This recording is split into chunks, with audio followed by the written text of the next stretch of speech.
If that does not get you ready for wild card weekend, I don't know what will. I'm joined by Ryan Belongia. I'm Adam Zdroik. We're talking DFS for wild card weekend. We got 6 games we're talking about. Ryan, first off, we got to say thoughts and prayers to Scott Genstead. He had to evacuate his home, the usual podcast host on this show. So we got to shout him out. Maybe, well, he's probably not listening. He's probably, worrying about his family in his house right now. I haven't heard from him in a couple days, but last he said he evacuated. So we got to give him a shout out to Scott here before starting the show. But Ryan, Definitely. yeah, welcome in this wild card weekend. Shouts to the LA people out there. Hopefully everyone's doing all right. We got 6 games here. I guess the first question I want to start off with is, you're usually doing 10, 11, 12, 13 games. What's the difference in 6 NFL games here on a slate?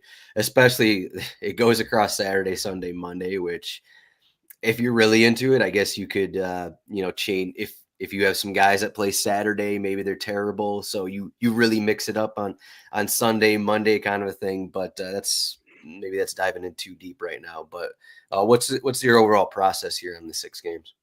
Yeah, well, I think you nailed part of it. Like swapping is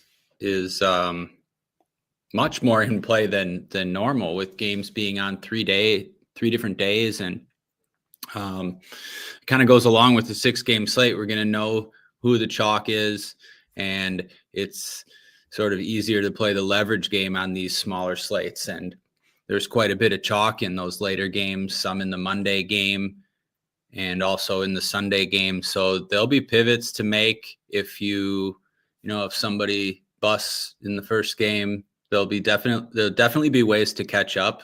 So that's nice because a lot of people don't even consider that. So at least in cash games, it gives you like an extra out. There'll be some massive chalk in the Vikings-Rams game. So if something goes bad for you early, you can make some swaps and kind of have another chance. Interesting slate of games here. Like, I feel like more competitive first round than we're used to seeing for the most part. Just kind of break all the games down for how relevant they'll be from a DFS perspective. And the 2 most popular ones will be the 2 with the highest total. The Bucks Commanders has the highest total. You can see that game shooting out. The Bucks defense has been awful against the pass. So Daniels, McLaurin look good. Bucky Irving's going to be the most popular running back on the slate. Evans, Baker, Jalen McMillan look pretty good too. That's going to be a popular option to stack. And then so will Vikings-Rams. Puka Nacua will be the most popular receiver on the slate, at least as far as the expensive ones go. And Jefferson will probably be second. So you got the 2 big receivers in that game. And then Aaron Jones is really cheap. He's going to be the 2nd most popular running back. You can have a decision there. We'll talk about that when we get to running backs. But those are going to be the 2 popular spots. After that, you have the Bills. People will play Josh Allen. Khalil Shakir is going to be relatively popular. Other than that, like, no one from that game will really garner much ownership. Eagles, Packers. It's going to go a little bit overlooked. Saquon's expensive. Devontae Smith is cheap. People will go there, and people may look to some Packers receivers with Christian Watson out now. And then the 2 Saturday games. Ravens-Steelers is going to have some value because Zay Flowers is out. So Bateman's interesting. The tight ends look pretty good. And then Chargers will have some pieces too. Texans as well. Like, you have some cheap quarterbacks in that game that people will look to. And then like guys like Ladd McConkey, Quentin Johnson looks like one of the better value pieces, and a decision on Mixon and Nico Collins. But some value on the Texans side too with the injuries that they have. So yeah, interesting slate. I think the chalk is like relatively easy to identify. So then it's just figuring out what chalk you want to play and what you want to fade. Yeah, I looked through some weather. It looks like we don't really have to worry about weather, some cold temperatures, but we're not getting really any wind worries, any snow or even rain worries. So it looks pretty good on that front, which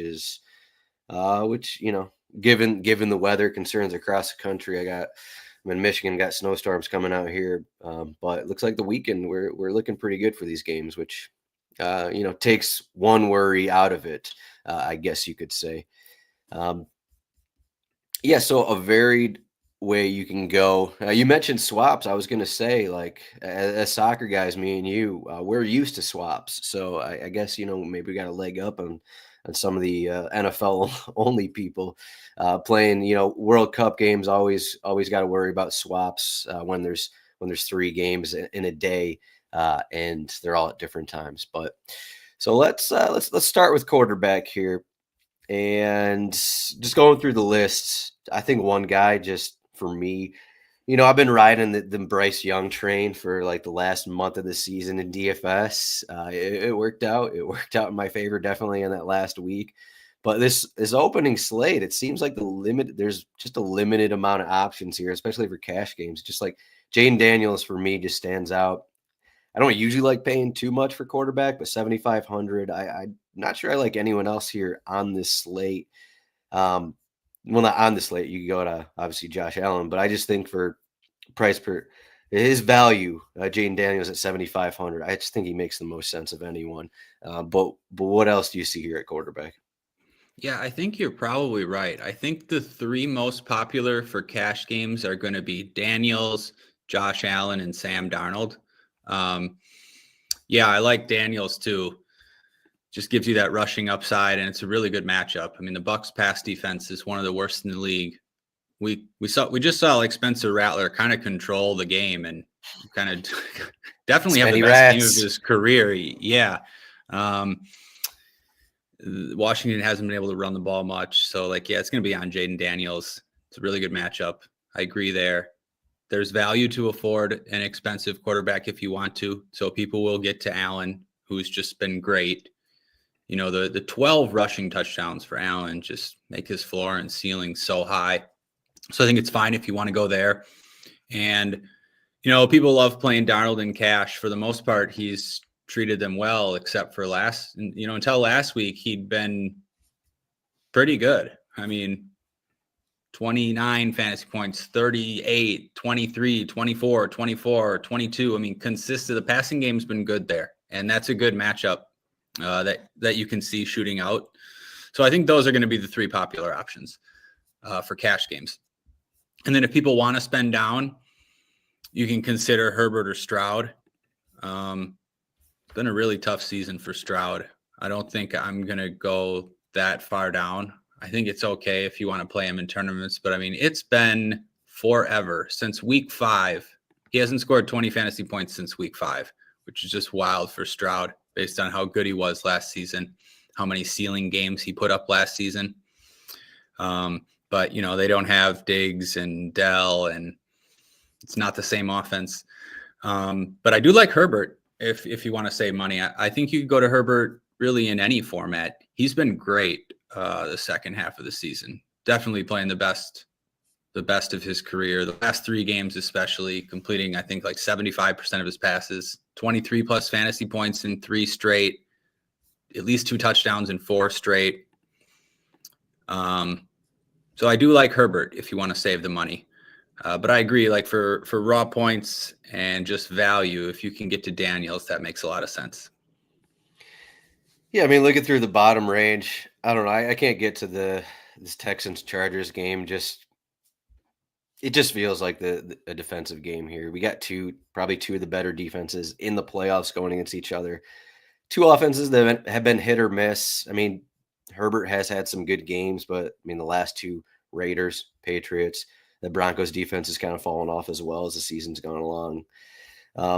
Now they're at Houston. I actually kind of like Stafford more than any of these other cheaper guys, just because he can he's had his recent numbers look pretty bad, and that's going to move people off of him. And I mean, for good reason. He hasn't had more than 10 points in any of the last 3 games, which obviously is a worry.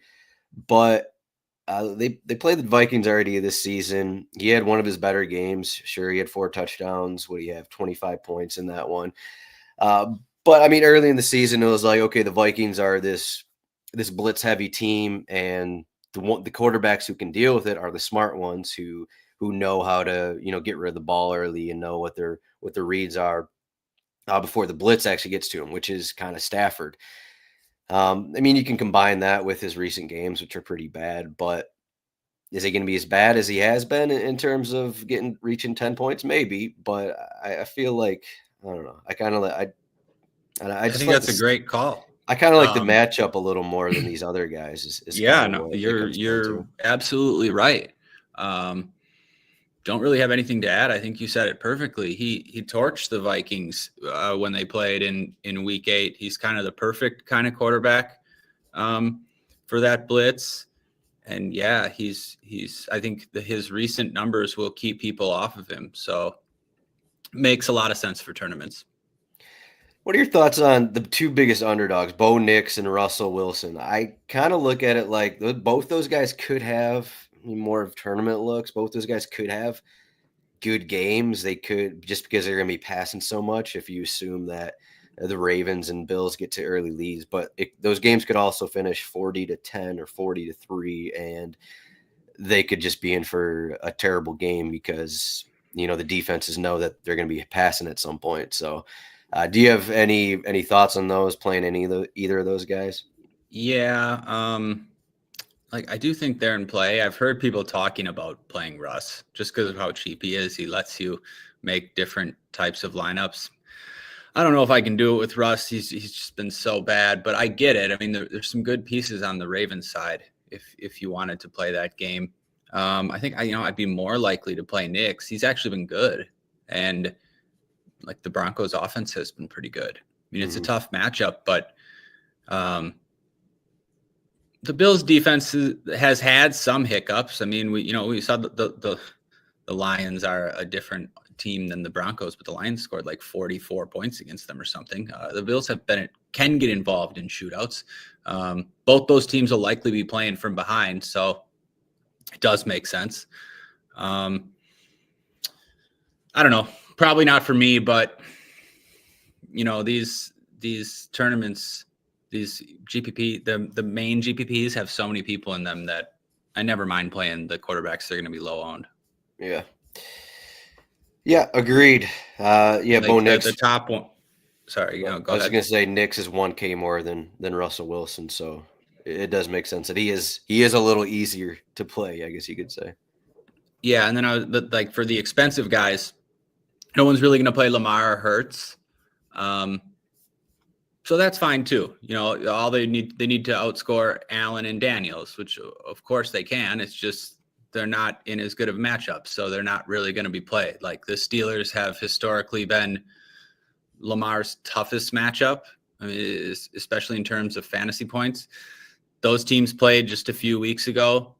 The Ravens handled them. Lamar threw for 3 touchdowns and scored 21 fantasy points. I mean, like unless the Ravens get pushed, it's not a spot where he's going to hit a ceiling a lot. So that will keep his ownership down. And then with Hurts, he's coming off the finger injury, the concussion. Both those teams want to run the ball at this point. So that's keeping Hurts' projection down. It'll keep his ownership down, Saquon being there. But if you want to take chances on those guys, we know they're capable. I think one thing as we look in the playoffs, I mean, we have a lot of running quarterbacks, but for Lamar, if you look at his game logs, he had 22 rushing yards in that first game against the Steelers. But, a lot of the sentiment is these guys aren't as running as much in the regular season. They don't want to get hurt, kind of a thing. But the playoffs are the playoffs. It's win or go home, kind of a thing. So you'll see these guys run a little bit more. I know I think Mahomes is kind of famous for this. I know he's not playing this week, but he just runs more in the playoffs because, it means more. And instead of trying to thread the needle on a pass, you're running for that 5-8 yards, whatever. But that's just something I would look at if you're like worried about the Lamar upside.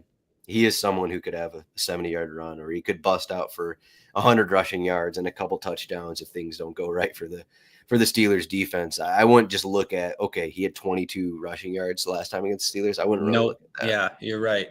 Yep, that's well said. Same with Hurts, 14 rushing touchdowns for Hurts. We've seen games with multiple push touchdowns. And what you said about like Mahomes and these guys running more is especially true with Josh Allen. He's going to take off in spots that he wouldn't in the regular season. So, yeah, it gives these expensive guys a ceiling in really any matchup. Mm-hmm. Yeah, let's move on to running back. We have, if we're paying up for James Daniels or paying up at quarterback, it's a little more difficult here to find who we like. There isn't really, I'm not sure there's an exact standout, you could say, because one of the first names that pops out to me might be Bucky Irving. I guess Saquon up here at 8,500. Can you get to him at 8,500? It's a lot. Bucky Irving is 7K. I like that matchup against Washington. Maybe the best matchup, but who stands out? There isn't really one, I guess, stands out for me personally, especially in matchups, but yeah, okay, I'm kind of glad you said that. I mean, running back's tough after the first one, I think. You kind of said it. Bucky does stand out. He's going to be the most popular by far. Good matchup, and he's just been so good. And it was notable in that game last week, just a must-win spot for the Bucs where they were trailing. Rachaad White played 18 snaps, didn't have a carry, didn't have a target, no stats. Bucky's like the lead guy now, 3 down back most of the time. Like you said, like I like Saquon, I like Henry. They're expensive though. Bucky's probably a little too cheap at 7K here. That game has the highest total. It's probably the best environment for fantasy points. So, yeah, he's going to be chalk. I guess don't really need to say much else. I think pretty good chalk. I like Bucky more so because I don't love a lot of the other running backs. The other popular guy is going to be Aaron Jones. That's a big talking point. I mean, it makes sense because he's 6K and there's not a lot of value. But he's risky, dealing with multiple injuries, and he hasn't finished a lot of games. Game last week, he kind of got injured, and Cam Akers has been getting more carries and has had some nice runs here and there. But I think most cash game lineups are just going to have Bucky and Aaron Jones. I think I'll be looking to fade Aaron Jones in tournaments. But for cash games, I guess it's pretty easy to just click those two. Yeah, it doesn't seem, he's only 6K Aaron Jones, but he had, like you said, injuries have pretty much been a part of him his entire career. He hasn't really had too many monster games this season. So, like, what are you trying to get out of him, I guess, in tournaments is kind of the question. One question I guess would have, so in cash games, Eckler returned from his absence last week, and he's been a guy, he's not a tournament option, but maybe he is. 4,800, just a guy who's always in play to, get the dump offs kind of a thing for Washington. And he's had, when healthy, for the most part, he's had a fairly safe floor, even with Brian Robinson in there. Like, what would you consider, like, getting this extra 1,200, get Eckler instead of Jones, and just riding the 5 catches for 50 yards or 7 catches for 50 yards kind of thing? And I mean, it's not like Aaron Jones is going to be that much better than the 15 points or whatever. So right. No, I agree. I think it's probably not for cash games because there's enough value at receiver and tight end, and I would just hate to get beat like that. But I think for tournaments, yeah, I think Eckler is a great option for tournaments. He might be my favorite cheap option. I mean, Brian Robinson's been less effective and less involved lately. Eckler's just got a lot of catch upside.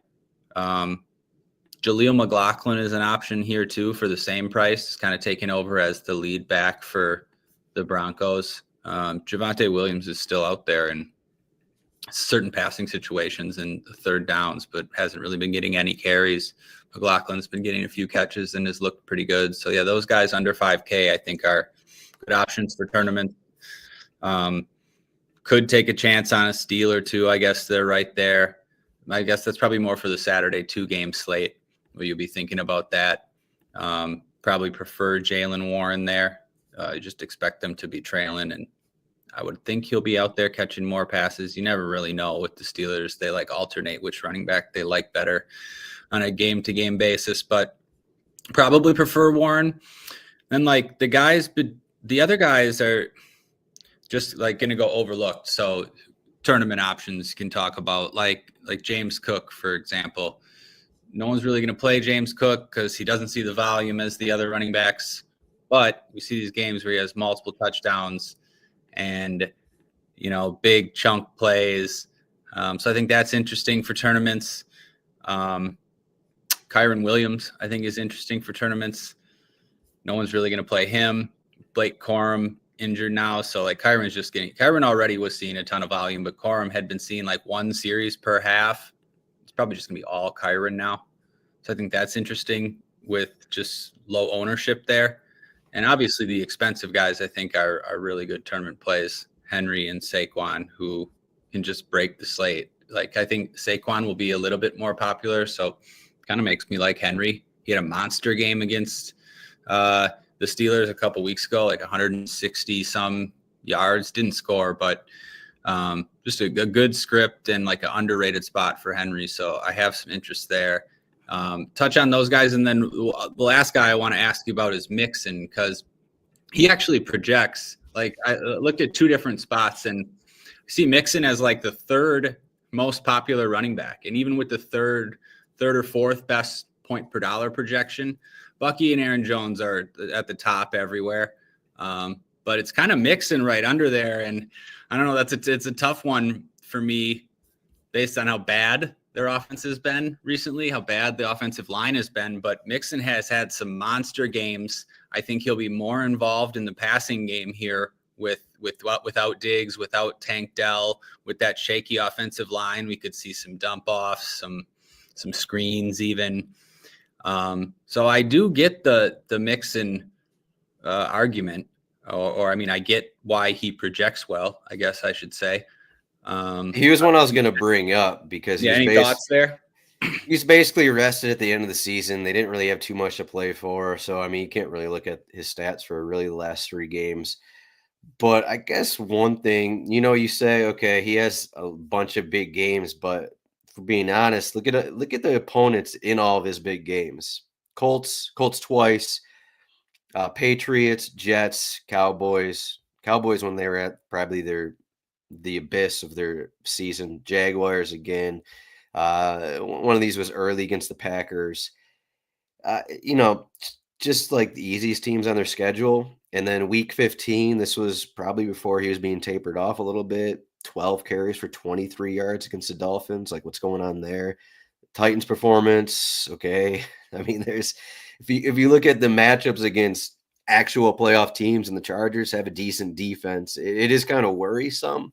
But again, at the other end of that is maybe he has one of his awesome games and he does pop off for his 100+ yards, and a touchdown or two. So, I'd say the matchup history of the season has been worrisome, especially for this entire offense. But, maybe the Chargers are overrated as well. So maybe their defense is overrated and Mixon rips them up, because you feel like if this is a close game, that they're probably going to lean a little more on Mixon to do the damage than, at least in the first half, than ask Stroud to come out and start gunning with a depleted receiving core. So, maybe it could be a mix again, maybe. Yeah, no, you're right. I think you broke down both sides of it. It could go either way. There are scripts where he could have 25 touches and catch 5 passes. And I tend to agree with the points you made. He had his better games earlier in the season in softer matchups. Chargers have been a good defense for the most part, but they've had some hiccups, a couple hiccups recently. Like they gave up over 200 on the ground to Tampa Bay and to the Ravens. The Ravens are always a tough one with Derrick Henry, but yeah, there are paths for Mixon to put up a good score. You can see that. As the third highest owned running back, I may too high. Fade that. I may fade that in tournaments. Yeah, the one thing you hear about the Texans offense is a lot on the first downs. The reason for their struggles, I guess, is they just run it. They just run it on every first down and always put Stroud in these difficult spots. And you could, okay, this is Jim Harbaugh's Chargers. They're a tough team. They kind of want to beat you up on the line, and they know that's how the Texans play. So it just doesn't feel like a good spot. And again, I'm going to give both sides of this.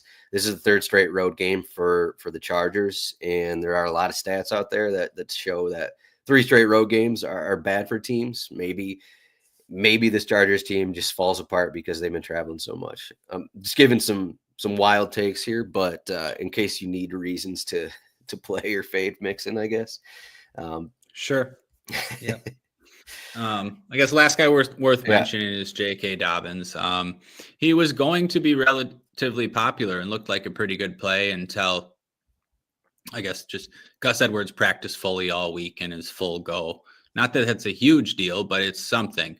The Chargers have other guys they give the ball to, and Gus Edwards was carving out a little bit of a role when he was healthy. So maybe you don't get 20 plus touches from Dobbins.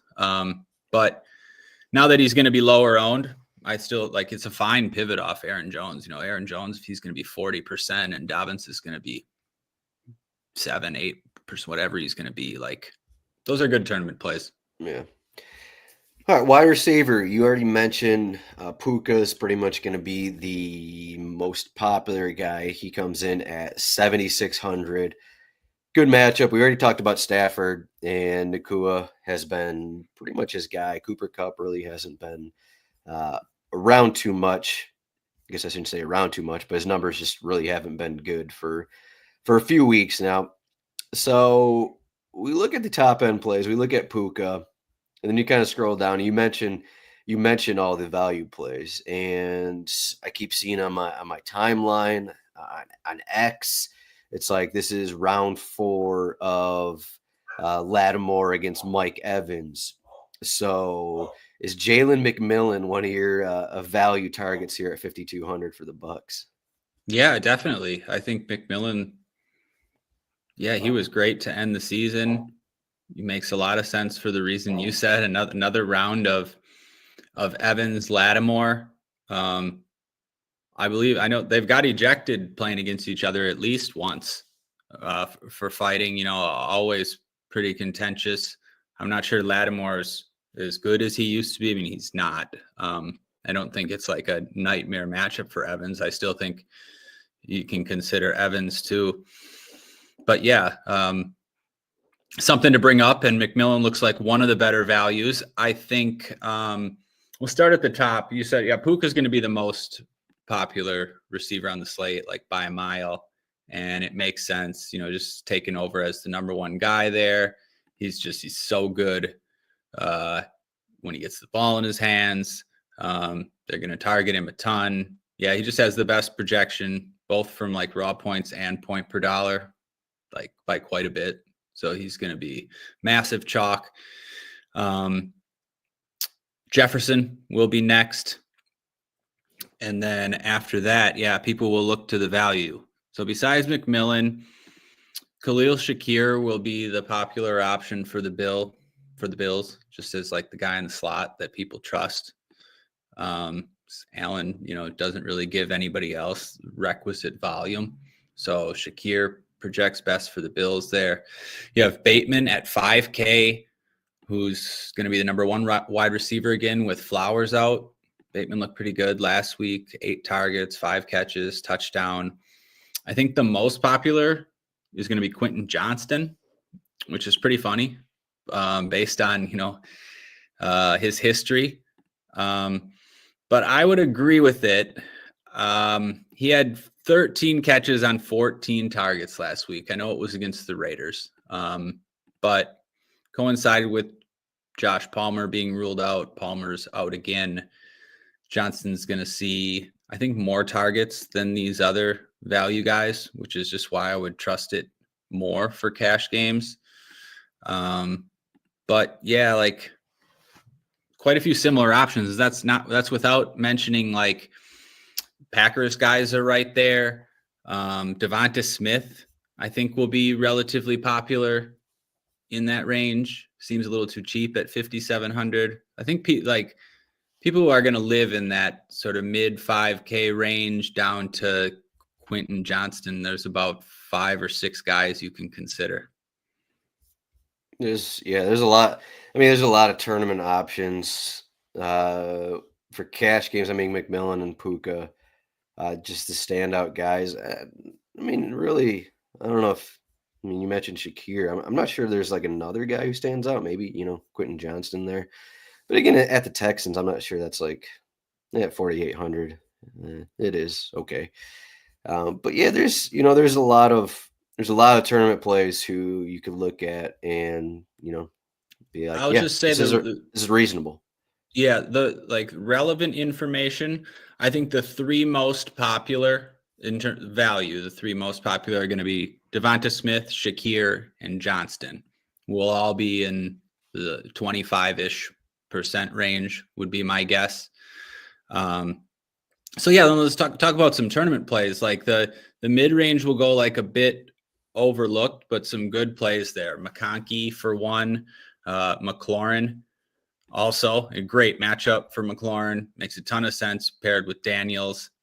No one's really going to play Sutton and Cup, but I it's tough for me to get to Cup based on those last 3 games and how the offense is just. I don't know, like everything is gone to Puka. It seems like kind of clear that Cup's best days are behind him, but wouldn't put it past him to do it again here. But I don't know. He's going to be very low owned. I guess that's the biggest selling point. Guy I kind of like at the top is Nico Collins. If you think Stroud can do anything, it's kind of have to go through Collins. I mean, he played less than a quarter last week against the Titans. Saw 5 targets, caught them all, caught a touchdown. I mean, Collins has as much upside as anybody. So this is a spot, especially where if they get behind, you could see 15 targets, go off for a huge game here. So I have some interest in Collins. He's like the same as Mixon, really, if you look at some of his stats. Yeah, it's like a similar, compare like how good are the Texans going to be, right? We saw against the Ravens, they looked completely inept. I don't think it's as tough of a spot, but yeah, I think there's upside for those Texans guys. There's just a chance that they can be like their whole offense. Yeah, where it's just let's just play pitch and catch all game here. Yeah, Collins can do it. Yeah. Do you have more that you're gonna go through?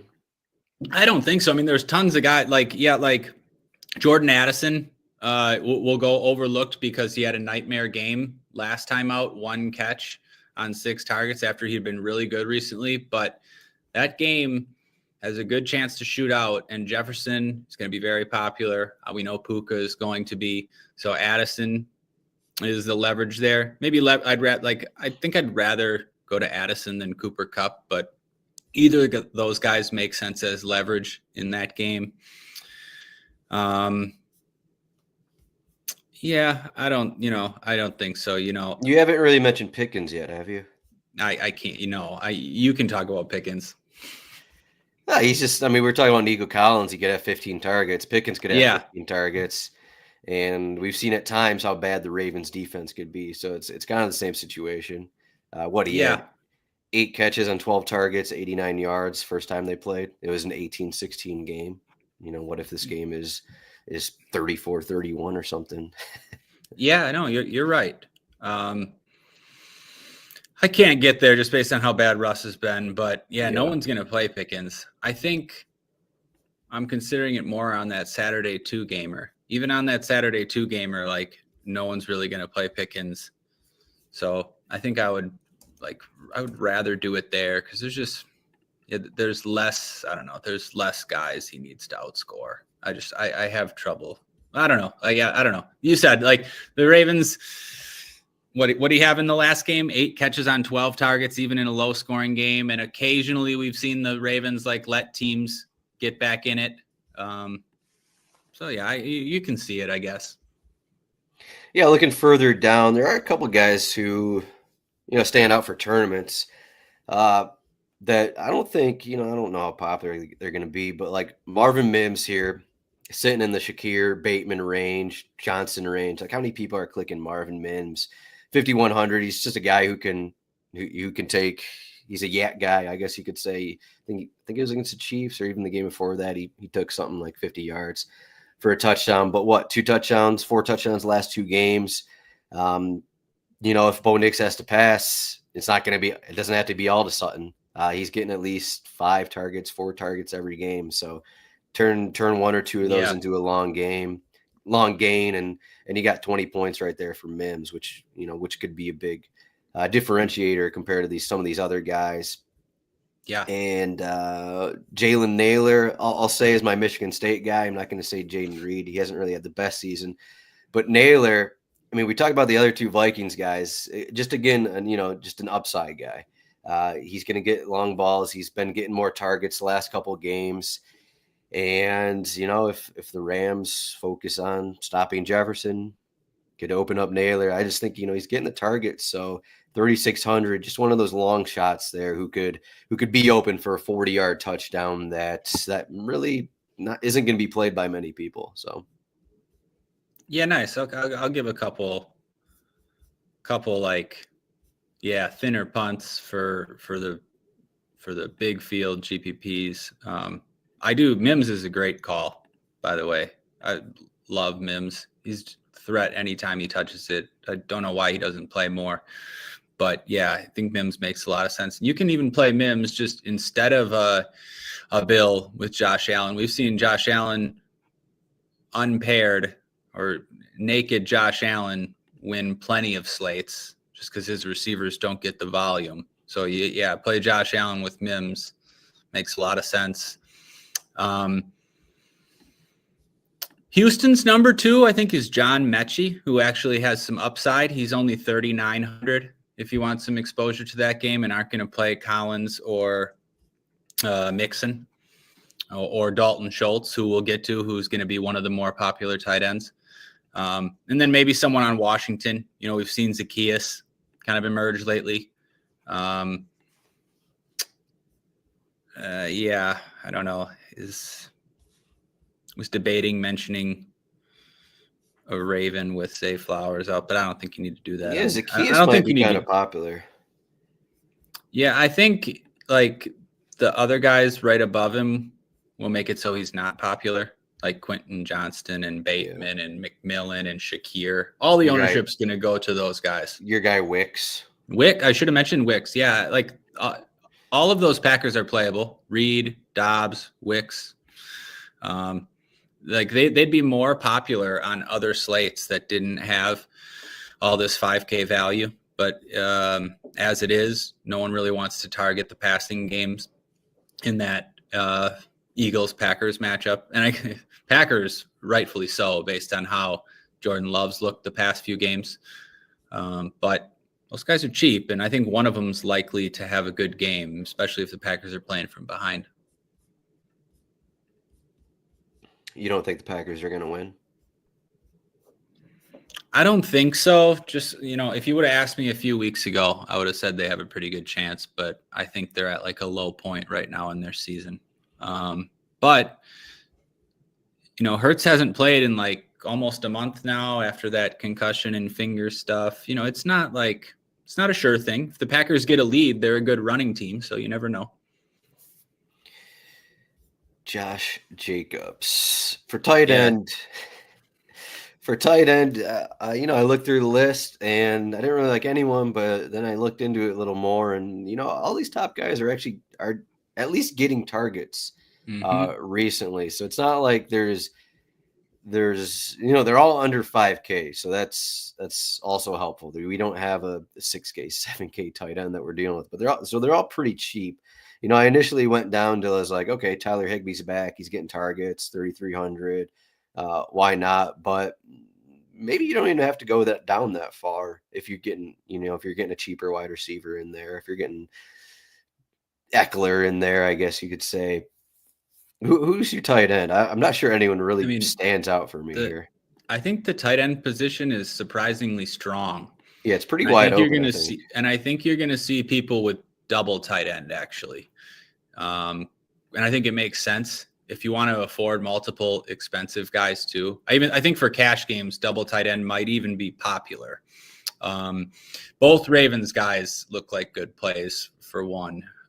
Likely always becomes a better play when a receiver is out, but especially when Zay Flowers is out.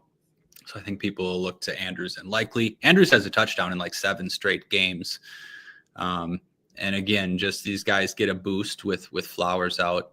Dalton Schultz is going to be popular because without Diggs and Dell, he's been more involved and he's really cheap. Hawkinson is also going to be popular.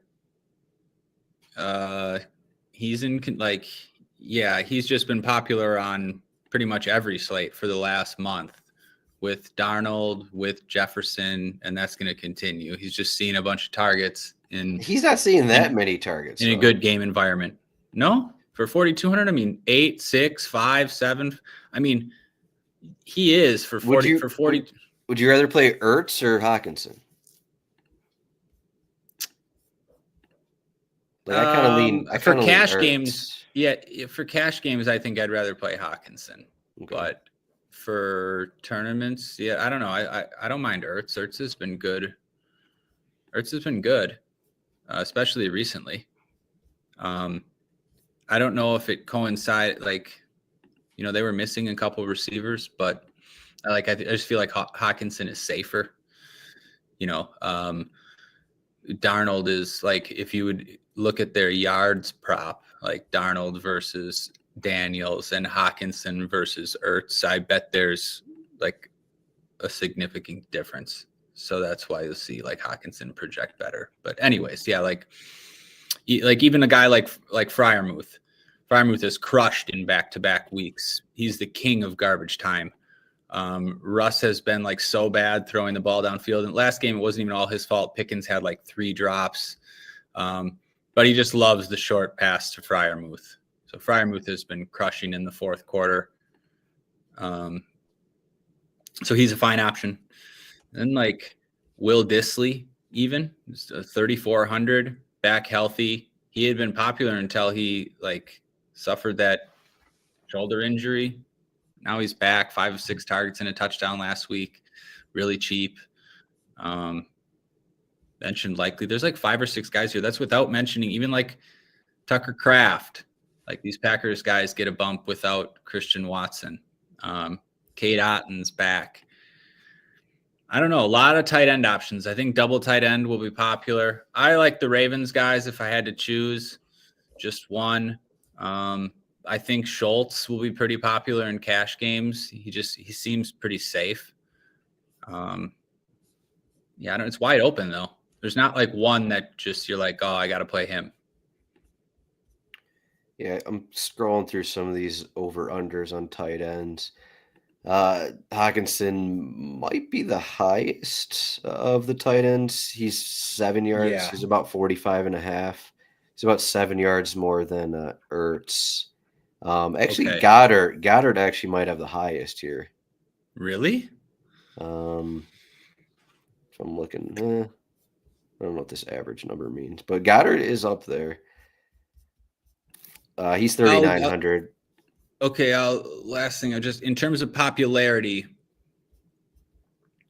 I think Schultz, Hawkinson, likely Andrews. I think those will be the 4 most popular tight ends. So yeah, Hawkinson, Schultz, and the Ravens. So you can make your tournament decisions after that. Dissly will catch some ownership because he's so cheap, but the other guys are going to go overlooked. I'm still going to ride with my guy, Tyler Higbee. I don't know why he's no one's going to play Higbee. Right. It's not a bad call. I mean, especially if you're going to play Stafford, I was going to mention it when you said it. I think if you're going to play Stafford, you want Stafford doubles. Unless just Puka's going to catch 3 touchdowns. Yeah. But Stafford to be optimal is going to need to throw 3 or 4 because he's not going to do it with his legs. And I don't know if you're going to want to pair Puka with Kupp. So throwing Higbee in there is not the worst idea. I also think the fact that he played last week, so he's coming off an ACL tear, returned not even a month ago, but the fact that he played last week when most of the other team was out shows that he's basically 100% recovered from his ACL injury. So yeah, that was interesting. They sat all the starters except Higbee, but you're right. I actually do think it's a good sign, like that he's healthy to yeah, it's play not the like full game Kobe like that. Parkinson is like stealing targets or anything. So No, and I maybe mean they have one. Davis Allen and some other guy too, but yeah, I think it's a good call. He's going to be like unowned. Yeah, and then he'll get the 20 points in that Monday game and overtake everyone, and everyone will be like, "What the heck happened here? I didn't play Higbee." He's going to be what everyone's ticked off about. Dalton Kincaid, worth mentioning if you want to pair him with Allen. He's just like, I don't know what else to say about him at this point, but he's all the way down to 4,000. So it is the cheapest we've ever seen him. He started the season at like 6K, massive expectations. This is the cheapest he's ever been. Doesn't need to do that much to get there. So he's worth mentioning too. I think that's it for tight end, unless No, I don't know who else you could mention. unless we want to drop Cade Otton, who's returning from his injury, but I don't think we want to go there. For defense, it's defense. Who's going to be the most popular defense? Let's see, Ravens. Yeah, any guesses? I don't Um, think it's very obvious. Yeah, Ravens will be top 3. I would think, but they're expensive, so it'll keep it in check. People, you kind of mentioned it at the start, Adam. People are going to like the Chargers. Texans. Texans. I think Chargers will be the most popular because Texans' offensive line has just been so bad, and Stroud taking sacks, and Chargers' defense is good. And then Texans, yeah, just because they're 500 cheaper. And then probably then after that, it's defense. It'll spread out. I see Rams, even Steelers, because they're the cheapest. Just go 2,200 Steelers, and you just, maximize salary everywhere else. But in terms of popularity, I think Chargers will be number 1. Chargers. Not going to be by a lot though, because none of the defenses just jump off the page. The one thing I've noticed, though, is on a smaller slate, people are more likely to pay up for defense than on a bigger slate. And that seems like the case again here. People will get to Ravens if they can. People will want to get to Chargers. But I don't think either of those are smash spots. It's not like we saw the last however many weeks of the regular season, there were always these spots of defenses playing some rookie quarterback, some third string quarterback, some debuting quarterback. We don't have any of that here. So that's why I think it's fine if you need to go all the way down to the Steelers, I wouldn't hesitate. If you need to get down to the Texans from the Chargers, I wouldn't really hesitate. I don't think defense is going to beat you on this slate. Unless a team gets 2 defensive touchdowns. Right. I just mean there are other slates where you're scared. I don't know. I'm trying to think back, when certain team, when there was a 50% chalk defense that was facing Tommy DeVito, for 3K or something, you're scared to fade that. And they scored 18 points or something, or, so we don't really have that here. Tommy DeVito. Yeah, we don't have Tommy DeVito starting in these playoffs, unfortunately. Even, there's no one playing against Will Levis or Mac Jones. Yeah, this is a pretty Tyler Huntley or DTR. This is a pretty solid first round of the playoffs where we don't have one of those quarterbacks in here. Right. It's it's not the worst would be Bo Nix, I guess you could say. And and it's tough to even. He's been great. Bo Nix has been awesome. The last the whole second half of the season. Yeah, he's a runner too, so it's you're not going to rack up sacks against him. I guess the Ravens are the only spot like that, up against Russ, but it's not quite like that, and they're 3,700. So no, I wouldn't prioritize defense. I would hope not.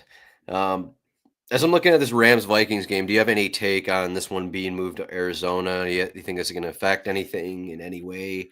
Yeah, I I saw mean, that. I don't granted, know. it's not a home game, so you can take that into account. But I mean, you also have to take into account. I don't know where some of these players live, but some of the players probably maybe had to evacuate their families, so maybe that's on their minds. In Yeah. addition to having to change everything in how they prepare for a game, you think that's going to come into play at all, or Yeah, it's obviously it's not great. It's not right? ideal. I think it's like it's got to be a little bit of a downgrade for the Rams. Yeah. What if they have stuff going on with their families? Obviously, they'd rather play at home. Crowd's going to be more partial there too. I don't know how it's going to be in Arizona. It might be 50-50 in Arizona. I mean, probably will be actually. Um, Yeah, so yeah, I feel like the spread opened at -2.5, and then it went down to -1.5. Maybe I'm making that up, but I guess we could probably check here by looking in this game, um, or not. But somewhere in here. You can click somewhere in here. All right, here we go. Yeah, so it looks like the Vikings are actually moving up a little bit on the money line. What minus 122 3 days ago. Now they're minus 148 to win. So it looks like people are betting on the Vikings money line a little bit more since these wildfires have started. So I guess that is coming into play and into the market in some way, which maybe has to be taken into account in DFS as well. So something to think about. yep. Looks like the totals went up half a point as well. But yeah, something to think about. Uh, yeah. Okay. Oh, maybe. Uh, Sorry, I was looking at something different. Anyway. yeah. So we got anything else here? We're 50 minutes. I think we talked about pretty much everything here. Do you have any? I'm not going to say the word flag plant here, but do you have any favorite like tournament route? We mentioned the Ravens, Bills. Obviously, the most implied total here for these teams will be looked at more. The Commanders Buccaneers game, but is there one area you're looking to target more to be different than the rest of the field that you I don't want to give away your strategy, but just like Yeah, well, it one. doesn't matter. I'm giving away my strategy for NFL. This isn't soccer. NFL. I don't know much more than the next guy. Well, I don't know if that's true, but I mean, how much can anybody really know about NFL, especially you playoffs? I you mean, it's definitely just don't know more than me, so that's a true statement. I don't know if you're gonna like where I'm gonna go. I mean, obviously, I like the popular games, so I'm not gonna talk about those. I have a little bit of interest in a Justin Herbert stack. Maybe even a double with both McConkey and Johnston. Run it back with Nico Collins. But I definitely like Herbert skinnies. I like the idea of cheap quarterback. It lets you spend up for either another wide receiver or twice at running back. I like the idea of a lower owned Nico Collins. And I think Herbert even adds that a little extra rushing. He's done a little rushing this year. I think he averaged like 28 rushing yards, and like we've seen him in bigger spots sneak for some touchdowns. So I mean, it's just he can get there for 6K. May take a shot on that game for one of my lineups. Okay. I was trying to figure out what I was going to do. Chargers, Texans. Any of these games, any of these teams really could reach 30 points. Yeah, Maybe it outside of the could happen. Texans. I don't know if the Texans get 30 points, but uh, I You're right. but I think any of these teams really can. One game that I think my initial lean was probably going to be on the under between the Packers Eagles, but I think because of that initial sentiment and that I think the field's going to be under on this game as it is. I mean, we saw these teams playing week one. Obviously, that was Brazil. So I don't know if we can take that into account, but I think these defenses can be beat. I know the Eagles probably rated as the best defense coming in here, but let's say Jordan Love and LaFleur turn this thing around in the playoffs. We've seen them have success throughout the season and last season. No Watson there obviously doesn't help, but maybe this is another shootout like it was in week one, where both these teams are hitting 30 points, and we're talking about maybe one or two of these Packers wide receivers You're getting, I kind of like, maybe just doubling up on AJ Brown and Devonta Smith here. Maybe you're getting a lot of production from those guys. Maybe they struggle to run it a little bit with Saquon, who's going to be more popular than those guys. And you're just getting 300 passing yards from Hurts, and Devonta gets 100, AJ gets 150 or something like that. It's not going to be too popular, is it? Just like a AJ is stack not on going that to be game? popular at all. I think that was Right. like the first time we mentioned him all show. Devonta will be popular because he's too cheap. But AJ's good leverage. Yeah, for sure. That first game was a shootout, and then weather's a little bit more permitting than we thought it might be. I think it might even get up to like 40 degrees in Philly with no elements. The last thing I'll say is the Packers play better below 32, so that's good news I as don't well know for if the that's Eagles. still the case. Is that just going to be the case forever with Green Bay? Yeah. Or does it depend like on their That team? I don't always know. applies until Okay, that they just always sign applies. Jared Goff, I guess, or Tua Yeah. or something like that. The last thing I'll say is, I really obviously would like the Washington and Tampa game. Really like Bucky Irving. Really like Jaden Daniels. So kind of makes sense just to stack it. Throw in a Washington pass catcher. You throw Terry McLaurin in there. It's kind of all the leverage you need. Throw any other Washington pass catcher in there, and they're not going to get played at all. But I definitely want some exposure to that game. So why not just stack it? Yeah, makes sense. 6 games, two of the worst defenses. Baker, did we mention Baker? I'm just like, should have mentioned Baker. Baker is definitely in play for tournaments. I mean, he'll be like probably like the 5th most popular quarterback after the guys we mentioned, but it's just been an awesome season for Baker.